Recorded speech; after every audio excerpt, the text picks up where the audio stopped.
Bakugo laid on his back staring at the wooden ceiling, a sharp pain in his abdomen fading to a dull ache that spoke of a cracked rib, as he tried to understand what the fuck just happened. The first few days of his work as the NSG agency had sucked. Yosuke had refused to let him even wear his hero costume and shoved him into test after test while the silent mouse, as he'd started to think of his quiet fellow student, he would have called her church mouse, but Vinehair had the monopoly on things Bible and religious among their classmates, and his nicknames would be accurate. Damn it, got to go on patrol with the squad and he was left behind with a babysitter. It was maddening, until, after he chose to walk away instead of another argument with Mesmer, Yosuke finally let him enter the cave, a quirk training area nestled under the agency in the roots of the great sakura tree.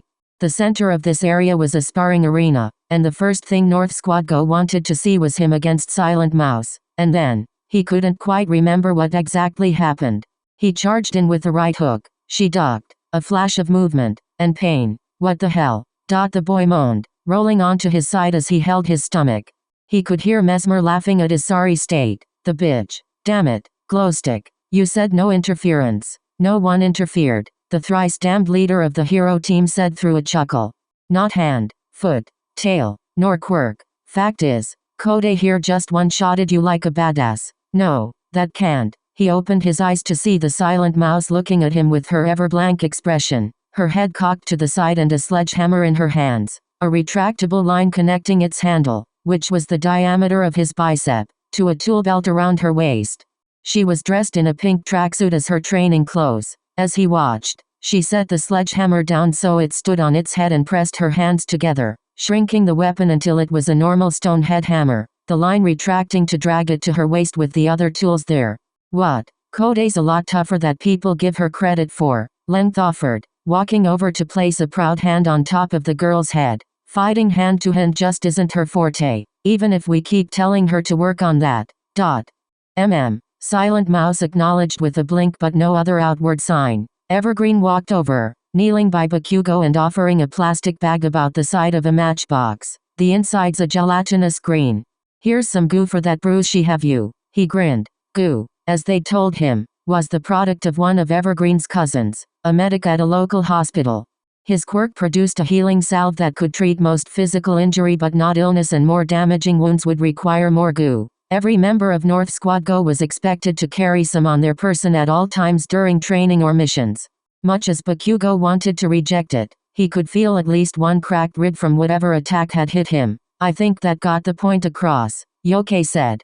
You might think of yourself as a big shot, but you're not even the top of your own weight class, kid. Just the loudest. You're all power and no control, whereas Kode is nothing but control. I wouldn't say that, Mesmer put in. You need to refine yourself, the heteromorph continued, ignoring the woman. He gestured to a burn mark on the floor behind the mouse. That will be our focus for the month. You've got plenty of raw force in your quirk, but you need technique, tactics, and variety. If you continue as you are, you're gonna have to cover a shit ton in collateral fees over the course of your career.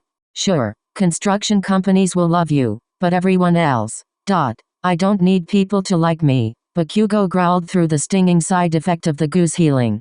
He pushed himself to his feet as his rib mended. I'll be number one even without it. Clearly you don't remember what I said after kicking your ass during the exam. You'll top out a 2 like Endeavor that way. I'm not Endeavor. I'm Katsuki Bakugo, and whatever I say I'll do, I'll damn well do it. Yosuke and the others studied him, eyebrows canted. Thought she didn't break the silence. It was Cool Blue who breathed the first question. Why are you so set on being number one? Because I said I would, Bakugo answered, his voice tight. Does there need to be more than that? Right. Yosuke rolled his eyes. Well, your problem and Kode's are opposites. You need to train your precision while she'll keep working her quirk and body's limits. You, follow me, blue and green. 2. Mesmer and Length. You're with Kode. Grumbling, Bakugo followed to one side of the cave, a target range from the looks of it. Against the wall was a lattice of wires holding round targets, each painted with a bullseye. Yosuke gestured to it. This, he said, is our target range. Here, we will help you develop a long-range attack. I've already got one, Bakugo grunted. AP shot. And tell me, do you need your support gear to pull it off? Bakugo's silence and narrowing eyes answered that question. Support gear can and will break on you at the worst times. You need a ranged attack that you can use at any moment. And what would you suggest? Glowstick. I'm so glad you asked. The man smiled, ignoring the student's condescension. You can choose the method based on how your quirk functions, but I brought Evergreen and Cool Blue to give you demonstrations. Green, blue, if you would. Sure thing, boss, Evergreen said as Cool Blue nodded. The dark-skinned man stepped forward first, holding his hand out so Bakugo could see the sap beating from his fingertips. He pulled his arm back slowly before whipping it forward. Needle. 5 lines of sap stabbed into the center of one of the targets, all in a tight cluster. Cool Blue stepped forward next. She could not speak, so she did not give an attack name as she crossed her arms before her body. He breathed liquid nitrogen over her arms before throwing them outward, a pair of thick icicles each stabbing into their own targets.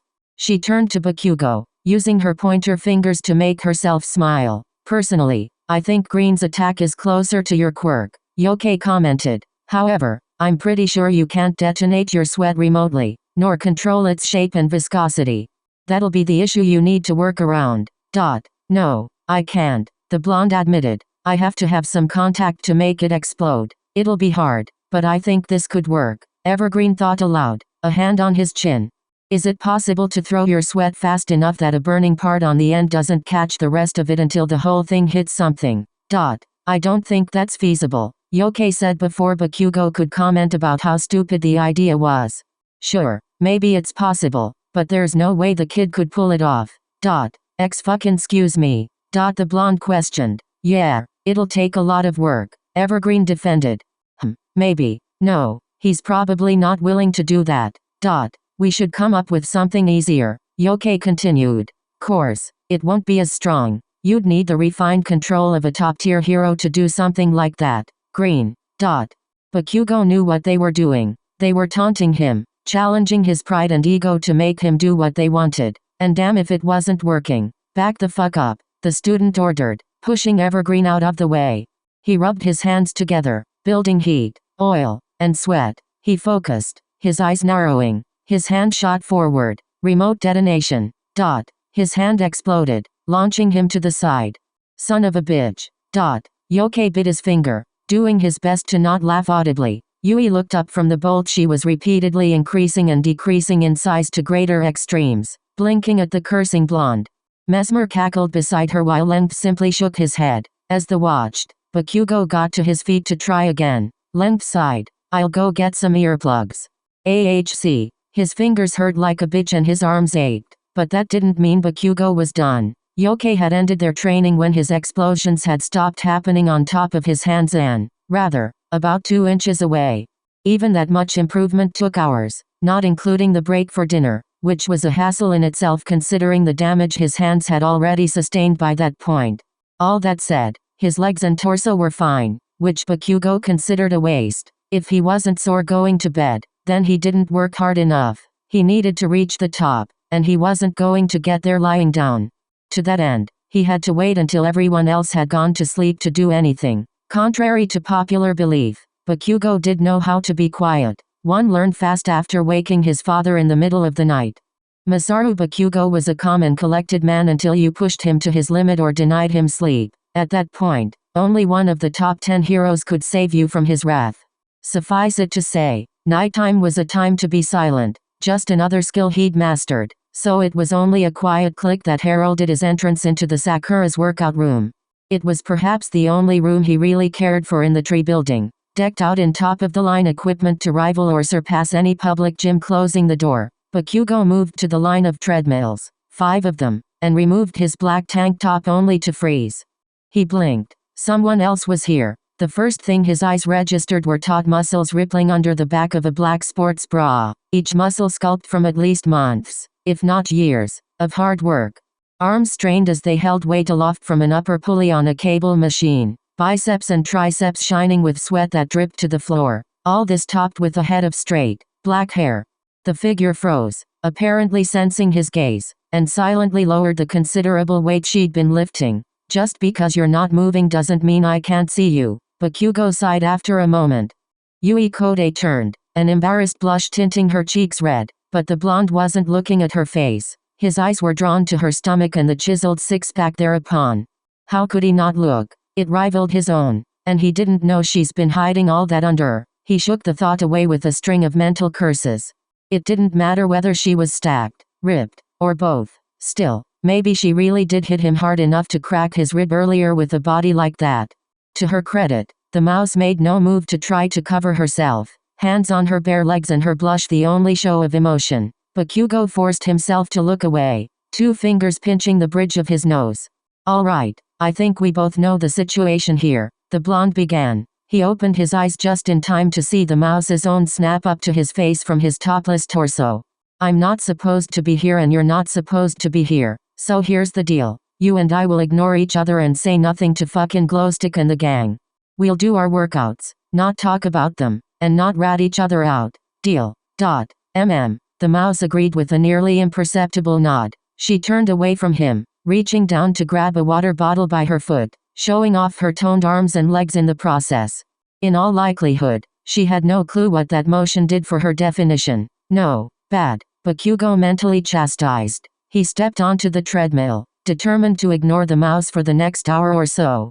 It was a task easier said than done, even if he would deny such and subsequently blow up anyone who challenged the notion. For some reason, that workout was surprisingly satisfying.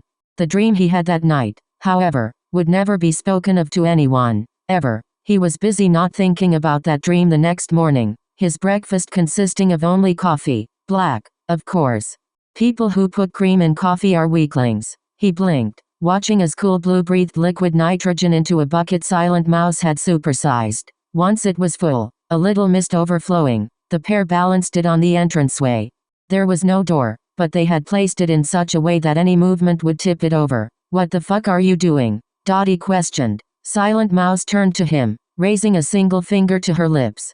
He blinked, shrugging. She kept their secret and he didn't really care about her chaos, so he didn't have any reason to rat her and Cool Blue out. The pair exchanged a look. He guessed it was a smile of some sort, but he couldn't tell. Before Cool Blue took a seat and Silent Mouse moved to the stovetop. She was apparently a good cook and had made breakfast for North Squad Go during her internship, a practice that had since continued. As it was, he didn't wave her off when she placed a plate of tamagoyaki, nori, and rice before him, similar plates before the pro hero in her own seat. Cool Blue offered a thankful nod to the girl, Bakugo a grunt. He wasn't thankful, he could cook just as well as she could. Hey, Blue. A certain voice called from the hallway.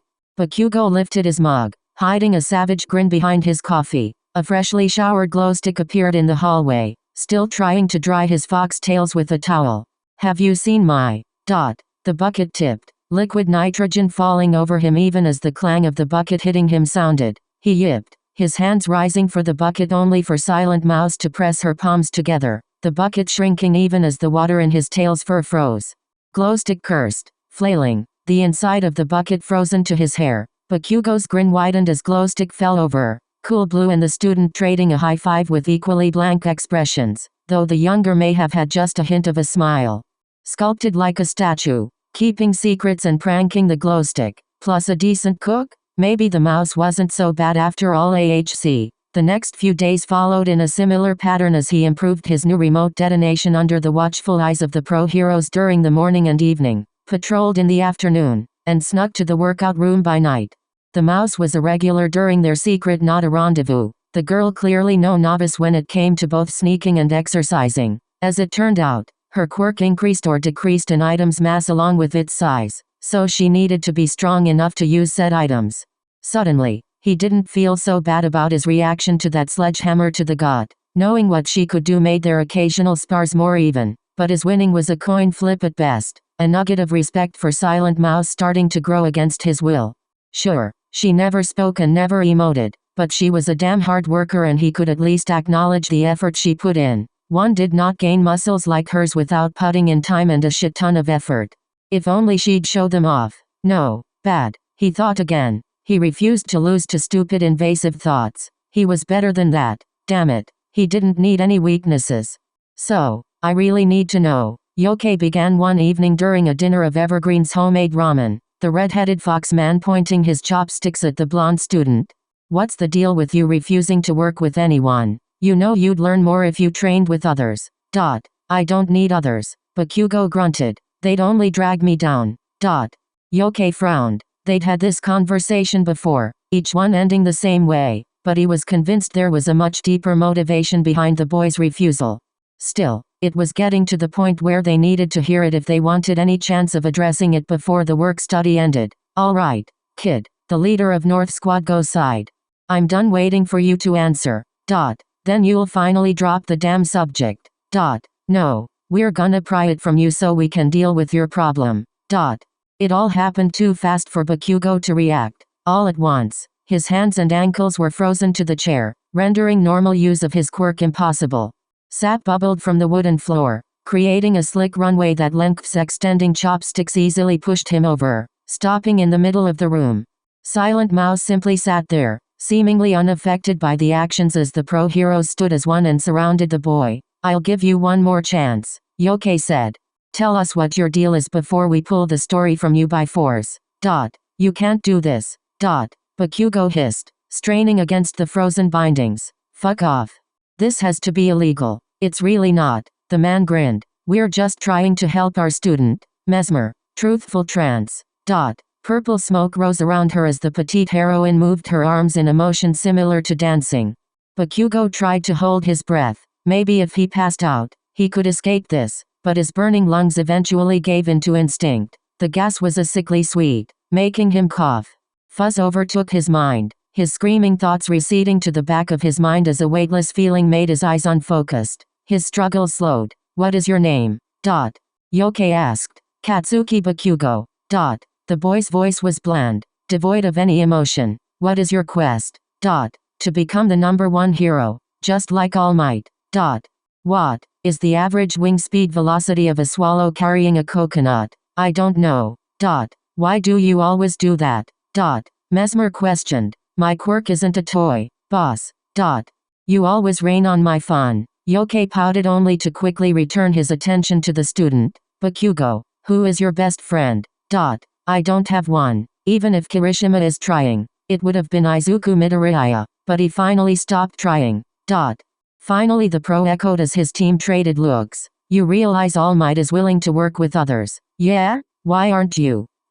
Connections to others are a weakness that can be broken and exploited. I don't want to experience that again. And whose connections hurt you? My paternal grandparents. And now we're touching on the trauma. Length commented. Kode, you're welcome to leave.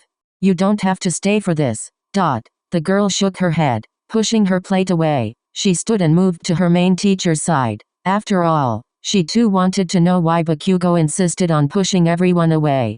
Yosuke glanced at the others, making sure they were ready. Bakugo, tell us what happened. Katsuki loved his family, his best friend, and his quirk. They were the three most important things in his 4-year-old life. His quirk, explosion, was the perfect combination of his parents' quirks. His mom's glycerin only made her skin softer and look younger, which had served her well as a model in her younger days.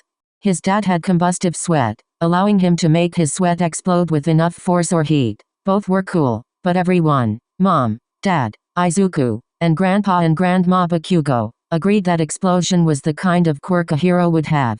Katsuki and his best friend Izuku already had plans to become a top hero duo in the future as soon as his quirk came in. It didn't matter what. Katsuki knew Izuku would have something super powerful, though Izuku said he was hoping for fire control. Auntie Imko said his dad could breathe fire and she could move small stuff with her mind, so it made sense that the two together would be moving fire. Even if it was something totally different, they'd make it work. Katsuki couldn't wait. These were pretty common thoughts for the young boy as he made his way home from school. Tiny explosions would pop over his fingers periodically, even if the nice policeman always told him he wasn't supposed to. He just couldn't help it. Explosion was a strong quirk and he needed to get used to it.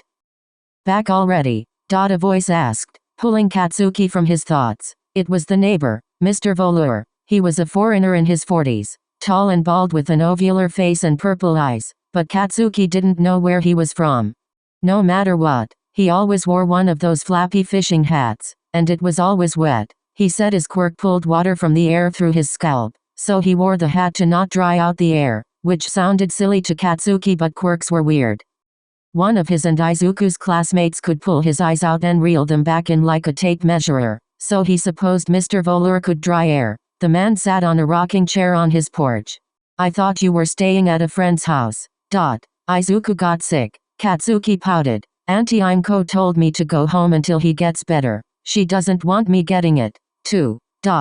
And your parents? Busy. And Grandpa Chi doesn't move too well no more, and Grandma's consulting at the station. But I'm a big kid. I'm gonna be a hero, so I don't gotta be scared. I see, the neighbor said with a nod. Say, I was just making some cookies for the local soup kitchen. Do you want a couple? I'm sure they won't mind if one or two go missing.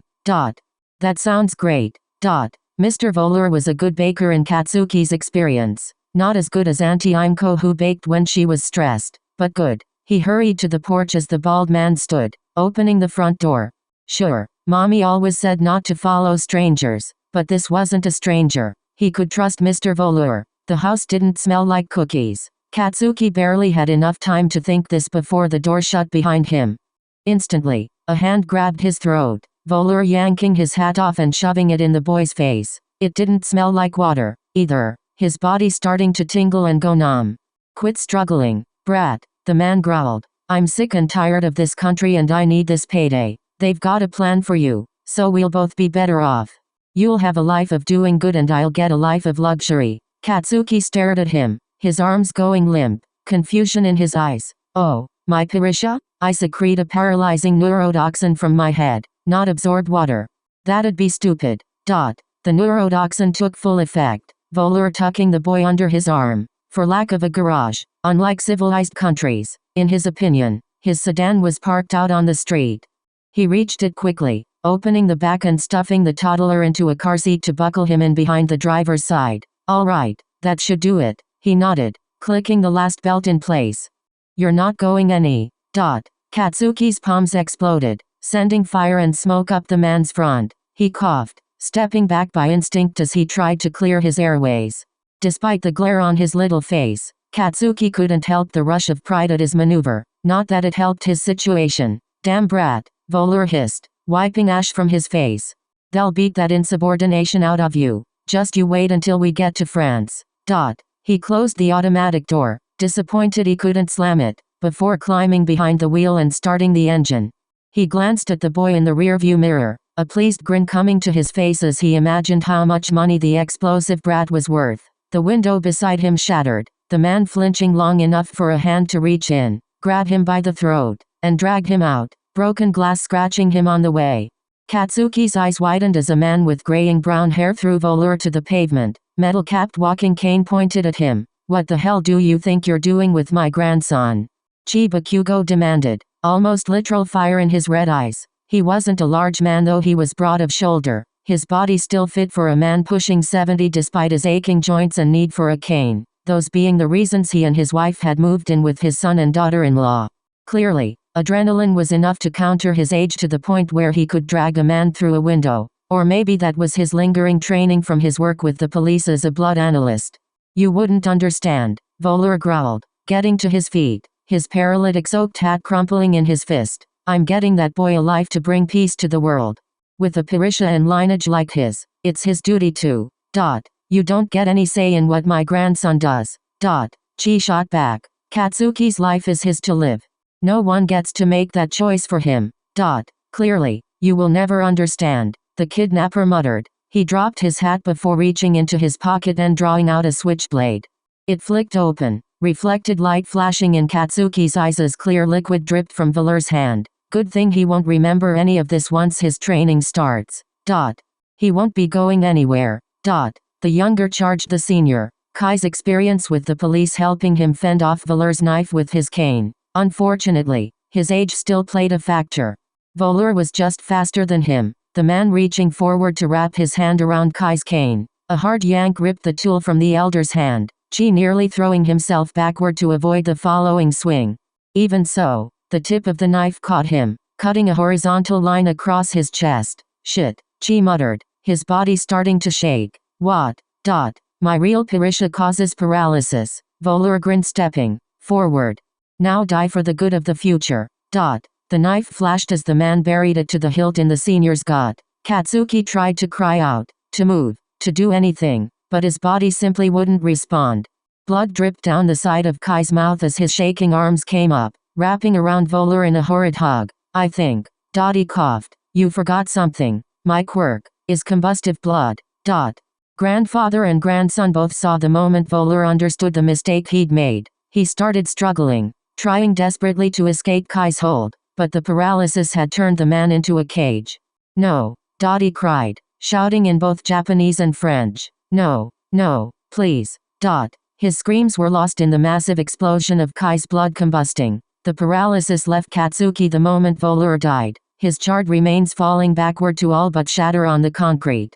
Chi staggered back, his shirt burned away and his chest not but a soot-covered burn so terrible the knife wound could not been seen from the rest of it. Katsuki yanked at the belts holding him down, resorting to blowing them up when they refused to give under his trembling hands. The door was too slow as well, the toddler blasting it off its track and tumbling to the ground.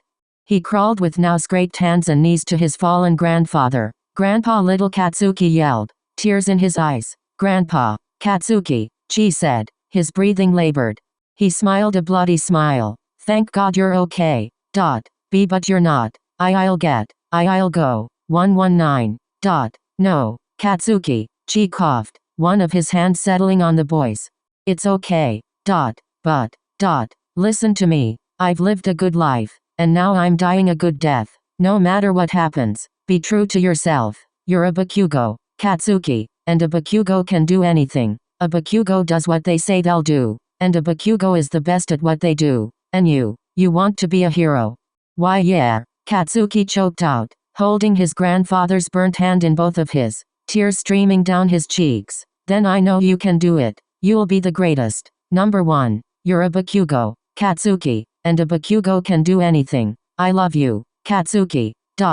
He stopped, his hand going limp. Grandpa, Katsuki asked. Grandpa? The funeral of Chi Bakugo was held 1 week later. It rained, as if the skies themselves cried for the death of a good man.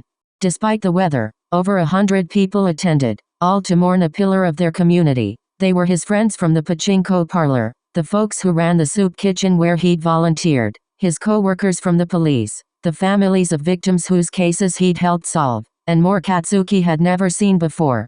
Some would come to the family and talk about Chi, what a good man he was and how he died a hero, but it was white noise in Katsuki's ears. Grandpa Chi was dead. Grandpa Chi was dead, and everyone was sad. Grandpa Chi was dead because of him. Katsuki felt like he'd swallowed barbed wire because this was all his fault. The worst side of the funeral wasn't the closed casket or the yet-to-be-filled grave. It was the old woman knelt beside it, her wails heard even over the rumbling thunder and showering downpour.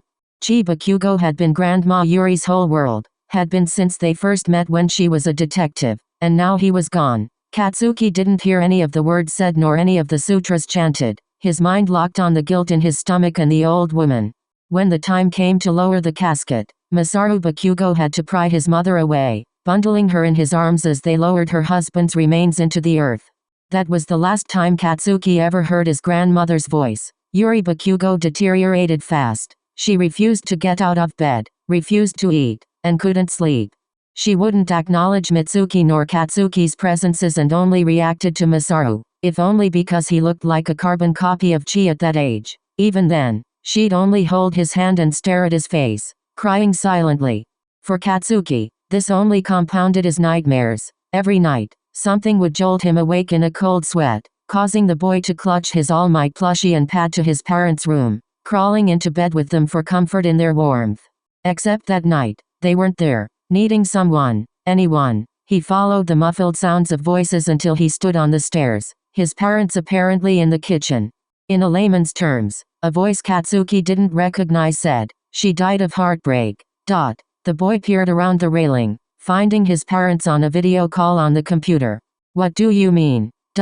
Mitsuki asked, holding her husband's hand. "The medical term is Takotsubo cardiomyopathy," the man on the computer said, "also known as broken heart syndrome.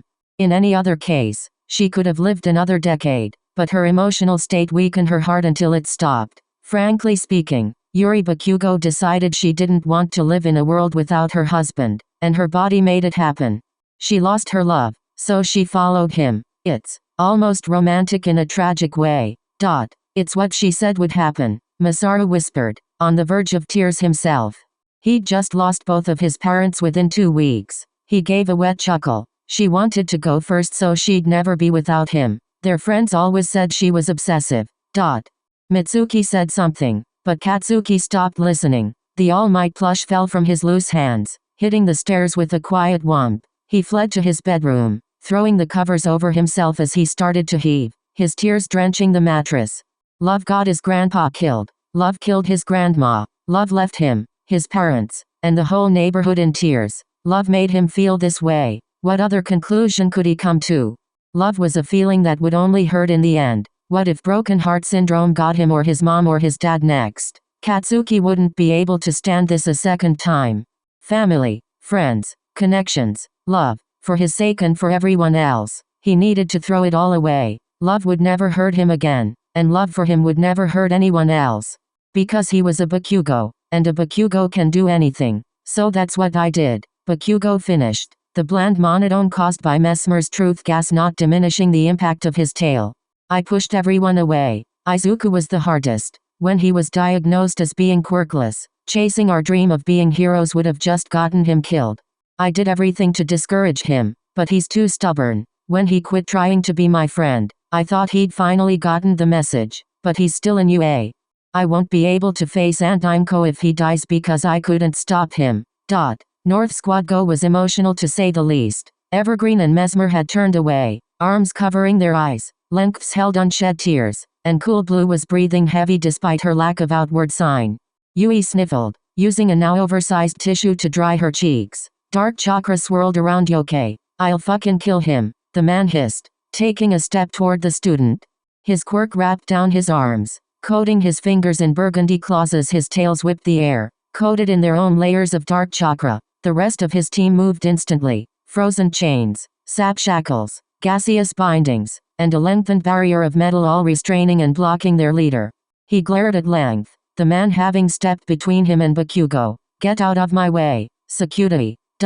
Naru, stop, Length said. You don't want to do this. He turned his back on family. So.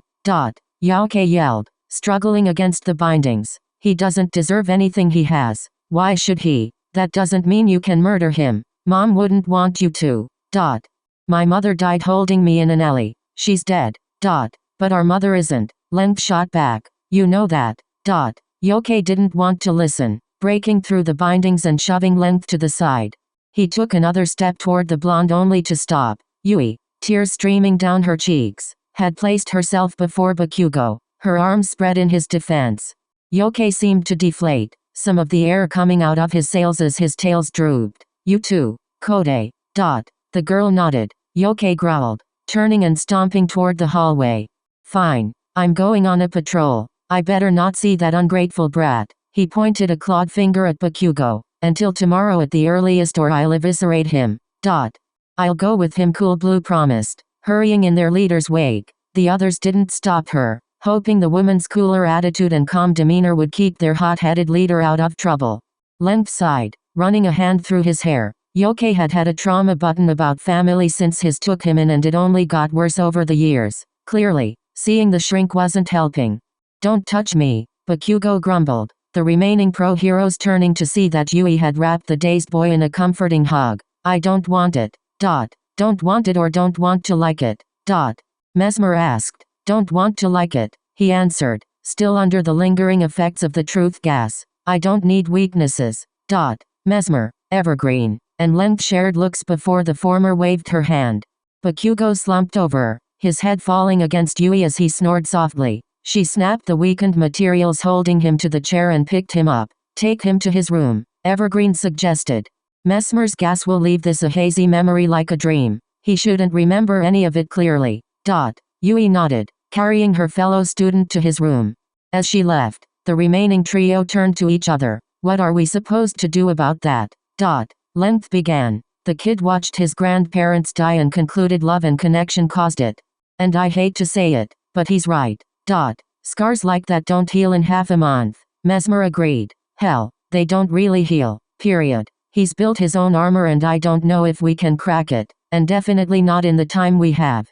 We'd need something major for that, something life-threatening. Maybe we can't crack it, Evergreen agreed, glancing back the way the students had gone. But maybe all we need to do is dent it. We can leave the rest for later. AHC. Silent Mouse would not leave him alone. It didn't seem to matter how much he flipped her off, yelled at her, or physically shoved her away. She just kept sitting close to him, trying to pat his head, and offering advice via charades which the pros would then have to translate. Sure, that gave him the idea to produce explosions from more than just his palms. Doing it from his elbows made his punches hit a whole lot harder, even if he broke his hand the first time he tried. But he didn't want the help.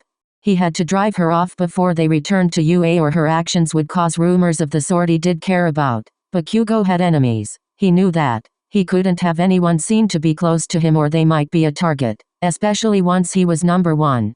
Almost thankfully, Yosuke called everyone into the briefing room during the last week of the work study. He sent an almost unseen stink eye toward Bakugo like he had been the last few days, but Bakugo didn't care. He wasn't here to make friends with the man. He was just glad he'd gotten more training out of it than his shit internship with Best Jeanist. I promised we'd do more than just train and patrol, the hero told the students as the rest of his team entered. Well, we've received a request from Run. Apparently, this one's been floating around from hero to hero, some taking it and some passing it on, each one coming up just empty enough to hand it off. Run thinks we might have the key to finding something of substance. And what might that be? Mesmer questioned, crossing her arms and cocking her hip. We aren't the only solid hero team. Hell, there are heroes who can mimic just about all of us and do it better in some cases. She's got a work study of her own, Yosuke answered. Lone Star took a look at the file and recommended us. I think you'll see why in a minute. The Foxman flicked upward with a finger. Holograms of uploaded files appearing before him on the hollow screen showing a castle-shaped building and several photos from various times. This is the Lucky Rook, a newer casino out of Kyoto. Endeavor and the Flaming Sidekikers checked it out looking for the hero killer and got kicked out and banned for their trouble. The other heroes who tried have received mixed results but just enough suspicion to keep the investigation open. Okay, but why do they think we'll crack the case? Evergreen asked. In response, Yosuke poked one of the photos and enlarged it, showing a plain-faced man in a nice suit. He had just the start of a dark mustache. This is the casino's owner, one Yonjo Kode. Uncle Yonjo. Silent Mouse whispered. That was the most syllables Bakugo had ever heard from her in a single breath. Uncle. Length echoed. That's convenient, but what's with all this suspicion around a casino? This is Japan. There are thousands of those everywhere. Just about every hero noted the workers and the local businesses tick all the boxes for classic Yakuza. Yakuza. Bakugo laughed. It's 2169. There haven't been any Yakuza since their fucking family system fell apart in the dark age of quirks and the first pro heroes cleaned up the scraps. They wanna waste time investigating a bunch of damn posers wanting to LARP historic. The heroes and Yui stared at the boy, having not expected him to know what LARPing was nor to use such vocabulary. He glared back. Don't fucking look at me like that. Well, personally, I think there's too much suspicion to leave it alone, Yosuke commented. We'll pop by and use Kode's connection to score a non-confrontational meeting with the boss. Otherwise, he only comes out angry. We'll just try to determine if they're connected to the hero killer or if Endeavor's claims about the man's apprentice being there opening night was just a fluke. He enlarged two other pictures, one of a blonde girl sitting at the bar and other of a still shot of seemingly that same girl running in a hooded outfit, though that one was grainy. Kode, brat, Bakugo growled. Yosuke ignored him. You should already know this, but I'll remind you for posterity. The age of consent in Japan is 16 while the minimum age for drinking and gambling is 20. You are underage and cannot legally partake in any of the pleasures of the street. If someone offers you anything, turn it down.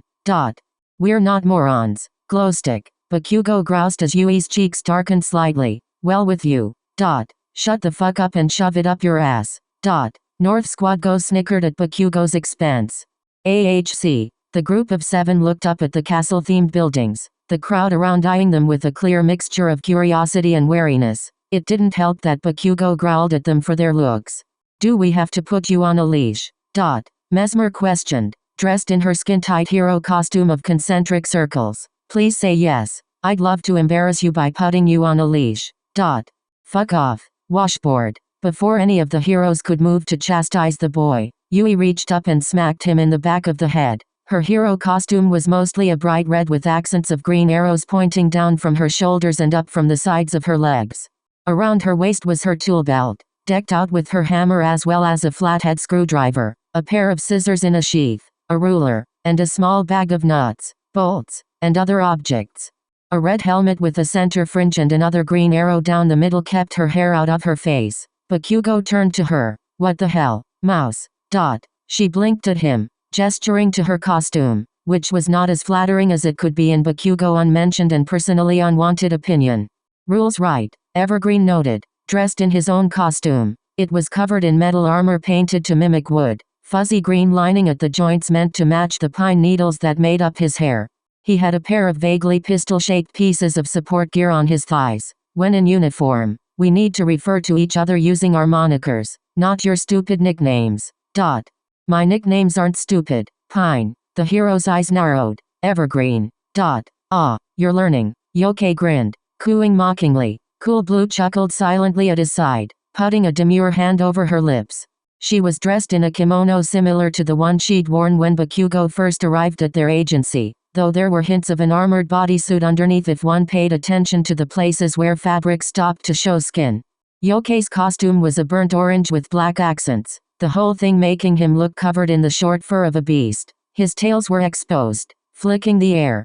Shut up, the boy grumbled, satisfied that their perpetually combative sidekick was sufficiently cowed for the moment. Yokai marched his way toward the Lucky Rook, ignoring the newest building down the street and the young women blowing kisses at passers-by.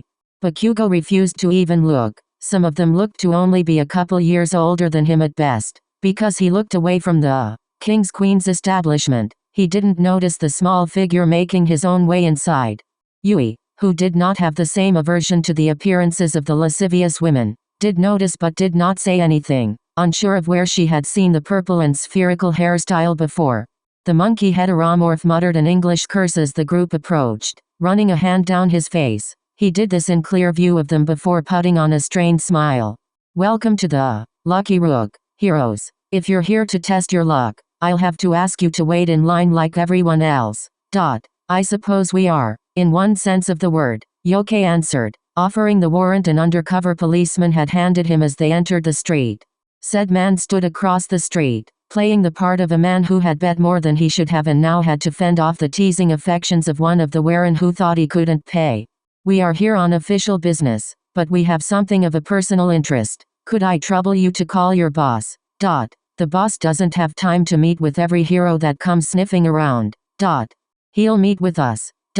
Yeah? Why? Yokai gestured behind him, prompting Yui to step forward. She gave a shallow, but respectful, bow to the bouncer. This is Yui Kode, one of our work-study students. The man blinked, studying the girl. He stepped back, pulling the collar of his shirt out slightly. S1, this is front man with a question for the boss. He waited for a response. Got heroes at the door wondering if the boss knows one Yui Kode. The sudden crash on the other end was loud enough for the heroes to hear over the tiny speaker, the bouncer flinching at the noise. They watched him for nearly a minute before the monkey man stepped forward again, his dexterous tail unclicking the velvet robe. The boss will see you now, he said.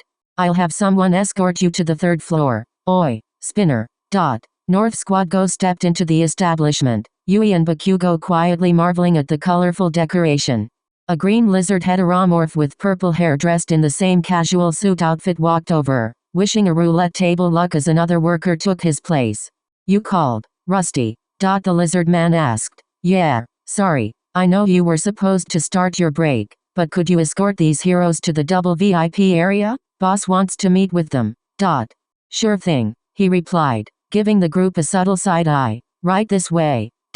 He took them to a staircase in the back, acting almost like a tour guide as he pointed out the amenities and attractions of the Lucky Rook from the blackjack tables to the bar.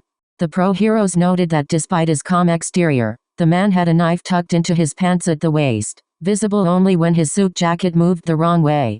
If the students noticed, They didn't indicate it, which at least said that Bakugo did not. Here you go, folks, he said, gesturing to a red and black area with plush lounge chairs, glass coffee tables, and a fully stocked bar. The double VIP area. It's only been rented once since we opened. Thank you, Iguchi, Yonjo Kode said from one of the seats. His suit was blue over a white button-up, his dark hair slicked back. He leaned against the back of a couch, one leg balanced on the other and a hand holding a glass of clear liquid by the top to show off the golden rings that adorned his fingers. On either side of him were what seemed to be a pair of twins, half Japanese with olive skin, black hair, and blue eyes. The one on his left was dressed in a small, red number, projecting confidence as she leaned against the armrest. The other was dressed in a more conservative black dress, her nails clicking against a full drink. Behind the couch stood a bald man covered in tattoos and shirtless under a black jacket with red accents. He wore sunglasses and had his arms crossed. Would you care to stay? Sure thing, boss. Spinner, Iguchi, took up his boss' silent wave and moved to the bar, making himself a drink. The fact that Yonjo did not immediately greet the heroes did not go unnoticed. Please, sit, the owner said, gesturing to the other seats around the table. Care for something to take the edge off? Iguchi's not the best bartender, but his luck with roulette and pachinko borders on quirked. Tatao tells me the others have started calling him Spinner because of it. So, drink. No, thank you, Yoke firmly denied. We can't drink on the job. We wouldn't have told. Yonjo shrugged, swirling his cocktail. Oh well. What brings you heroes and my darling niece to the hot spot of Kyoto's nightlife? Not to gamble, I'm sure. We received a tip. Yoke began, choosing his words carefully. Even though Yui's presence scored them a meeting, the man's body language showed that it could go south very quickly. We wouldn't have normally taken it except that your connection to Rule piqued our interest. We're trying to help her start a wonderful hero career, you see, but we were afraid the rumors around your business could dampen her reputation. Yonjo's eyes narrowed slightly at his choice of words as Iguchi took up a position on his flank, mirroring Tatao except with a drink in his hand. I don't find damp things to be a negative, he said. Who's the other brat? Another work study from UA. Powder keg. Fuck you, glowstick. Bakugo yelled. My moniker's King Explosion Murder God. Shut up, Yoke growled. 1. Officially it's King Explosion God. No murder in it. 2. That's way too long and what the hell are people supposed to call you?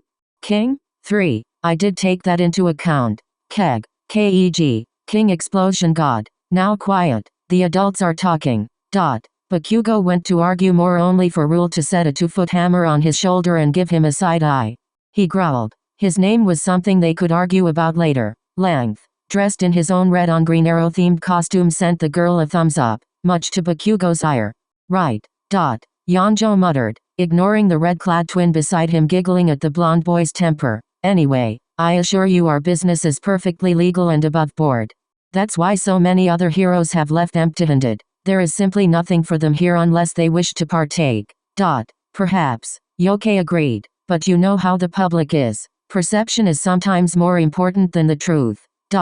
Yes, Yonjo muttered. I am well aware of that unfortunate fact of life. It cost me my last job while my boss kept his with a slap on the wrist. What is the word? Yes, I was a scapegoat. All because a hero needed one more case to keep his license. That is unfortunate, Yoke admitted. Even so, one incident should not control whom you work with. If something similar happened because of any of your new associates. We do not work with the hero killer, the man sighed, running his free hand through his hair. He moved his other hand, downing the rest of his drink. As I have told many of your associates, hero, we are just a casino. Many of us were down on our luck and we banded together. We pooled what we could come up with, found a couple investors, and started the Lucky Rook. Now we find others in need and offer them a way to get back on their feet. It's true, Spinner, Iguchi offered. I came through here by chance. I'd been fired from my job because a customer thought I'd looked at her funny, then bumped into some quirkist drunks who chased me here, threatening to call the cops on me if I dared to defend myself. The good folks around here rescued me. New lease on life, I'd say. We have another concern, Yoke said, bringing the conversation back. There's a rumor that your group here may be. You can't just barge in here. The the voice of the heteromorph bouncer yelled. Bakugo was the closest of the group to the railing, the boy only needing to glance over to see what was happening below.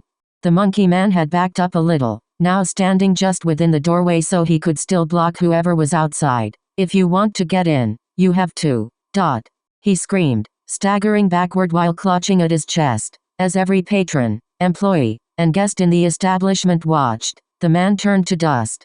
Another stepped over the pile that used to be a person, his pale face hidden by a severed hand grasping his face. Bakugo gripped the railing, recognition flashing through his mind. Where is the hero killer? The man demanded, an individual of purple vapor appearing behind him. Bring him to me now. Rusty. Another worker cried, a blue bull heteromorph charging toward them horns first. Dan, stop. A woman yelled. The gas man waved his hand, a portal opening ahead of the bull man. His head and shoulders passed through, reappearing from another pointed toward the floor where his horns stabbed into the material. With another wave, the portals closed, severing the man in a visceral manner. Fuck. Yonjo swore, we're under attack. Men. Leave this to us. Yoke ordered. North Squad, go. 5 pro heroes and 1 student sidekick vaulted over the railing, Bakugo a moment behind since he hadn't been expecting such a maneuver. Their landing cracked the flooring under the carpet, 7 heroes glaring at the villains that had just murdered 2 men. Who the hell are you NPCs? We're. You're the bastard that led the attack on the USJ, Bakugo interrupted. If destroying a person's entire body was the effect of the man's quirk, then Deku was lucky his arm was only nearly shredded rather than lost that day. You said you wanted to kill All Might. You were there. Tomura Shigaraki, that boy is one of the students of 1A, the portal user said. He was one of those that attacked me. Oh really? The head villain grinned. I wasn't expecting a main objective to show up on this side quest, but I'll take it. Maybe a few more deaths will drag the hero killer out of his hidey hole. After all, he flexed his fingers. You have to always kill the mobs first. Still, 7 and fodder on 2 are unfair odds without our own. Kurajiri? Let's make those other quest rewards useful. 2 portals opened inside the Lucky Rook. Hulking monsters Bakugo recognized as Nomu stepping through them along with a number of lesser villains armed with implements like baseball bats and knives. Based on the screams coming from outside, there were others in the street. We can handle the men, a blonde woman dressed in the loose suit jacket uniform of the Lucky Rook said, cracking her knuckles. And you are. Yoke questioned. Victoria Card, co-head of security. We can't let this go without doing something. Fine. The hero team leader agreed. Length. Handle the portal guy. Blue. Mesmer. The monster's here. Evergreen. Take the kids and. One of the Nomu dashed forward with a burst of speed a creature of its bulk could only have with a speed quirk, grabbing the tailed man by the face before driving his head into the floor. His tails whipped up, wrapped in a razor-sharp layer of dark chakra that sliced at the beast. It didn't seem to even notice the destruction of one eye or shoulder, both regenerating in seconds. Shit. Bakugo gasped, his hands coming up to blast the madman that appeared before him, his jump and response sending him backward away from Shigaraki's hand. Change of plan. Mouse. Looks like this ugly bastard wants us. Air rushed past the blonde, a baseball-sized screw nut whizzing by his head toward the white-haired villain. Shigaraki reached up, practically catching the projectile that pushed him back even as it decayed to dust. Bakugo glanced back to see Yui with her hammer at a full 5 feet, her stance showing she'd hit it like a baseball. Outside, she said in a voice almost normal volume. Bakugo nodded. He couldn't use his more powerful attacks inside a building that he'd have to pay to repair. Don't slow me down, mouse. He charged forward as the screw nut finished falling apart, his palm inches from the villain. Die. The ensuing explosion blasted Shigaraki backward as he screamed, the man skidding toward the door. Yui raced by, spinning to catch the airborne man in the side, blowing him out the front door. Tomurashi. Kurajiri called only to be forced to dodge an extended knife. Your fights with me. Length grinned AHC. Today was a good day for Minoru Mineta because he'd become a man. Sure, he'd had to lie about his age to get into the King's Queens, but his fake ID had worked. And sure, he hadn't lasted nearly as long as he'd boasted he would, but the fact that he lasted even 3 minutes with a woman like that Warren was a miracle in itself.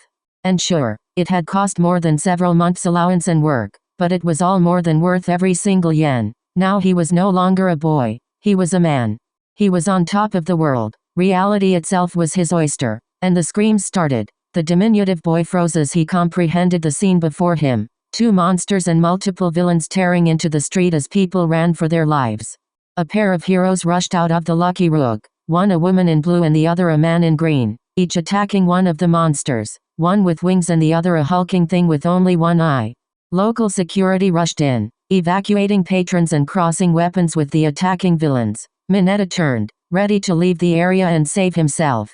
Another man flew out of the casino, landing on his back and rolling over. He pushed himself to his knees, scowling back the way from which he'd come. Mineta recognized his outfit as that of a supervillain, concluding that this must be the one leading this assault on the red light district. A part of him screamed to run, but another whispered, cutting thought the panic. This was the big bad, here before him, focused on something else. This was Mineta's chance. If he could capture a villain like this, then Aizawa would have to let him back into the hero course, and the Warren of the King's Queens would be so grateful for what he did. He'd have free visits for life. This entire, perfect, imagined life flashed before Mineta's eyes, and he charged. Great rush. Sticky purple balls lined the road, the boy bouncing over them toward his prey. He'd barely turned before Mineta was on him, more balls from his hair sticking to the man's outfit and face. I don't have time for another NPC, the villain growled. He swiped at the student, Mineta using his smaller stature to roll under the man's swing before planting another ball right in his face. This was it. This was heroics. This is how he would get popular with the ladies and prove to his family that he was worthy of their legacy. Hyped up on endorphins and adrenaline, Mineta grabbed 2 balls from his head and jumped, sticking them to the man's shoulders in an attempt to push him to the ground. He wobbled, and Shigaraki touched the ball on his face, the orb decaying to dust. Mineta gaped as the man did the same to every other one in reach before a pale palm filled his vision. Turned to dust. AHC. Yui stared, the dying scream of another UA student vanishing into the wind as his body fell apart. He'd charged in before she could do anything to stop him and had died in an instant, bringing the number of dead for the night to at least 3. She shook, trying to push through the fear in her mind to figure out what to do. But Kyugo didn't have such problems. The boy using his explosions to blast himself forward. Point-blank stun grenade. The blast had more light than heat, forcing Yui to look away. The villain flailed, forcing the blonde away from his dangerous fingers as his hand sweated more. Mouse. But Kyugo yelled, figure it out or leave. I don't have time to protect your ass. The girl's eyebrows furrowed, her lips pursing. He was right. She was supposed to be a hero student. She couldn't freeze like that. Yui charged forward, her hammer shrinking back into its normal size even as she expanded her scissors. Shigaraki blinked away the spots from his vision, barely having enough time to throw himself to the side as a girl with a massive pair of cutting blades slashed the air where his wrists had been. This was supposed to be a simple quest. Go, wreck some shit, kill the hero killer. There wasn't supposed to be a hero team in the building. Damn, he hissed, digging his fingers into the concrete. He ripped up several hunks of the man-made stone, flinging them at the girl who blocked with her giant scissors. While her vision was obscured, Shigaraki charged forward, bringing his hands down to dust the NPC. Die, you bitch.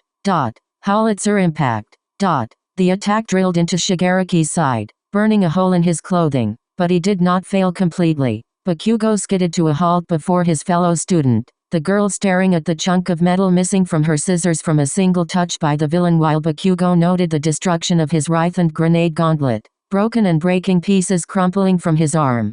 Surprisingly, for his frail form didn't seem to have the constitution for it, Shigaraki managed to remain standing, smoke wafting around him as a maniac gleam entered his eye.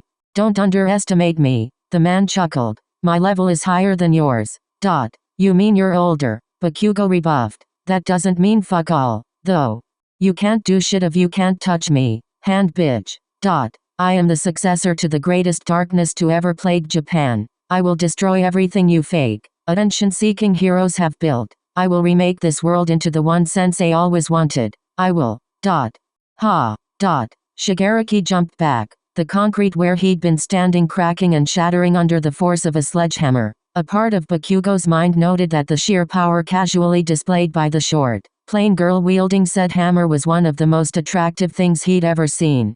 It probably helped that he didn't have a negative opinion of her despite his own efforts. Not that he would ever admit that aloud. Of course. You bitch. The white-haired man hissed as she yanked the head of her hammer from the new crevasse in the ground. He reached forward, grabbing the handle of her weapon, forcing her to release it lest he reach her. 2. I'll enjoy killing you with decay. She scrambled for the tools on her belt, only her screwdriver and bag of goodies still in working order. Her mind blanked as, for the first time in her life, she faced imminent death coming toward her. Go to hell. Die. Remote detonation. Another explosion, something Shigaraki was obviously growing tired of, went off in his face, staggering him. Bakugo's other hand, his left one, grabbed Yui's shoulder and dragged her back, dropping the girl on her rear. She looked up at the blonde's back as he sent a scowling side eye at her. Damn it, mouse. Get your head on straight before he kills you or get the fuck out of here. Eyes focusing, the girl pulled herself to her feet and stepped beside the boy, the pair studying the man trying to clear the ash from his eyes. She reached for her bag, pulling out several rings she proceeded to pull in half. She gestured with them. I think I get it, the blonde said, taking the half rings as they grew. You really think we can pin him down with these? Yui nodded. She decided to give the boy an opening, pulling her screwdriver from her belt and expanding it. Offering a nod, she ran in. Shigaraki was starting to get wise to their tricks, the man meeting the student's charge with one of his own. He swiped at her, his open palms coming within centimeters of the girl's skin as she bobbed and weaved, aiming her oversized flathead at his joints. Shigaraki overextended, Yui flowing into a sweep that pulled his feet out from under him. She didn't want to give him a chance, swinging her screwdriver down. Shigaraki rolled, barely avoiding the weapon. Its metal stabbed into the concrete below, burying the flathead in its entirety. The wall of the Lucky Rook exploded outward, the two Nomu from inside being thrown out through the combined efforts of Yokai and Mesmer. Yokai speared them both through their chests with his tails, Mesmer wrapping gas around their throats and mouths. Holy shit, Shigaraki breathed. What kind of surprise field bosses are you? The kind that stops dickwads like you. Bakugo yelled. Another explosion shoving Shigaraki back to the ground. Yui yanked her tool from the concrete and shoved it before the villain's throat like a two-handed sword. Bakugo seized the moment, pinning one of the man's wrists to the ground with one of the half rings. You. Shigaraki yelled, reaching up with his other hand. Yui stomped on his arm, keeping it down so Bakugo could similarly pin his other wrist. With his hands trapped, they proceeded to do the same to his legs and arm, keeping it down so Bakugo could similarly pin his other wrist. With his hands trapped, they proceeded to do the same to his legs and waist. He kept screaming like a petulant child, prompting Yui to expand a bolt and shove it in his mouth. I was hoping for more, Bakugo grunted once the man was muffled. This is the bastard who led the attack on the USJ? He's just a weakling without his guards and soldiers. Good work, kids, Yokai said, the pair turning to see that Evergreen, Cool Blue, and Mesmer had dealt with the Nomu, each in their own ways. We're lucky he wasn't more dangerous or used to fighting multiple people. Now we just have to wait for length. Tomura Shigaraki. Kurajiri called, the man warping out of the Lucky Rook to assess the situation outside. The man had no signs of damage on his person save several lacerations to his suit. He reached toward his pinned boss, probably to form a portal below him. I will, Herc. He looked down, finding a blade sticking out from just below his sternum. A hand wrapped around him as the dark miasma began to dissipate, revealing a young man with white, cloud-like hair. He fell backward into the arms of the blonde from the pictures Yokai had showed them, dressed in the outfit from the chase video, her hood shading her eyes. I'm finally free, the man whispered, smiling despite the trail of blood coming from the corner of his lips. One hand reached up, the killer holding it in one of hers as their eyes met. The voices are gone. My curse is lifted. Thank you, sister. Do you know who I am? She asked. I don't need to. Your weapon is enough. What happened to you? He took me away, forced me to spill our secrets, and at the end of my life, I finally return. Your burdens are lifted, brother, the blonde murmured, cradling him as his life drained away. She did not know him, but he had apparently been one of theirs, lost like countless others to the war. Having returned home, you may sleep forever. Requiescat in pace.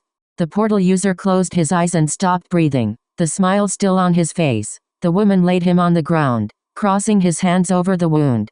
Killer. Yoke gasped. The blonde jumped to her feet, taking off toward the crowd even as she flicked the blood from the blade on her wrist. Blue. Mesmer. After her. Kurogiri. Shigaraki screamed, struggling against his bonds and with the bolt lying beside his head. You bastards. I'll kill you. I'll kill you all. The hero killer will only be the first. I'll dust your entire band. Your so-called broth. A crossbolt pierced Shigaraki's throat. Wet, disgusting sounds came from him as the man choked on his own blood. Bakugo and Yui stared, the projectile having passed so close between their heads that it ruffled their hair. Yoke spun, spotting the shooter on a nearby rooftop. Hero killer. He called. Green, with me. After him. Stay here, Evergreen ordered, taking off after their leader in pursuit of the fleeing villain. Silence fell, Bakugo turning to his fellow student. What a fucked up. She crashed into him, tears streaming down her cheeks as her hands fisted parts of his costume. He stumbled, catching her without thinking as her tears soaked the front of his outfit. He didn't say anything nor did he push her away, even as Length stumbled out of the Lucky Rook looking worse for wear. Kurogiri must have been a more formidable fighter compared to the Nomu, or maybe simply more intelligent and, thus, more dangerous. What happened out here? Length asked, taking in the scene. 2 of the villains dead, the Nomu dead or incapacitated, and the human attackers put out of commission, though not without casualties to the defenders. Shit happened out here, Bakugo grunted. We're just lucky the fan it hit wasn't bigger. Yui stopped crying after a few minutes, but she did not let go and Bakugo didn't have the heart to shove her off after an ordeal like that.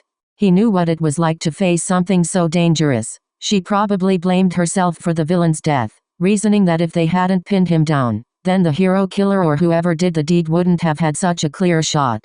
He knew how the aftermath felt when you blamed yourself, warranted or otherwise. The hero killer got away, Yoke grunted as he and Evergreen returned.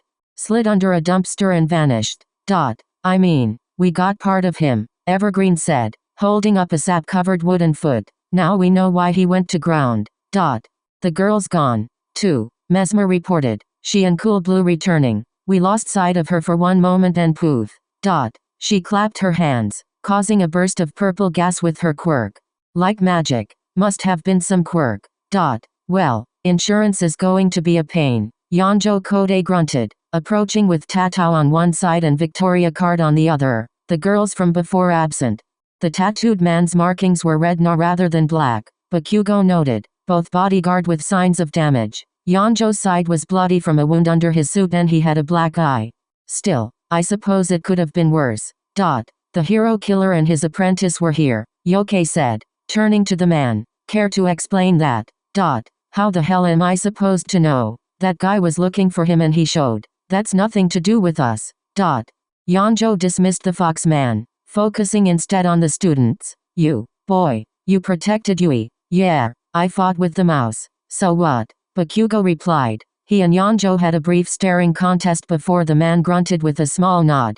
All right, he sighed, running a hand through his ruffled hair to flatten it. This was a shit night, but I guess thanks is in order. You lot aren't so bad. Come back sometime. We'll give you a few free rounds. He reached into his suit pocket, pulling out 2 business cards. One he offered to Yoke and the other to Bakugo. They had his name as well as the outline of a rook and a phone number. We're above board, but we see some shit. If you need something, you've got a favor from us. Yui let go of Bakugo, running up to wrap her uncle in a hug, careful to avoid the wound in his side. He sighed with a small smile, patting her head. You can tell your dad I'm doing fine, Yui. I'm not mad about what happened, okay? Both he and you are welcome here. Yui nodded into his chest before letting go. Yonjo turned, returning to the building. His bodyguards each nodded before following, leaving the heroes in the street as police sirens started to grow in the distance. Rule, Powder Keg, it's time you got a crash course in police statements. The papers would call the incident the Kyoto crash, but the front page would have nothing but the sensational first murder of the Prisidag killer, leaving the attack in the background.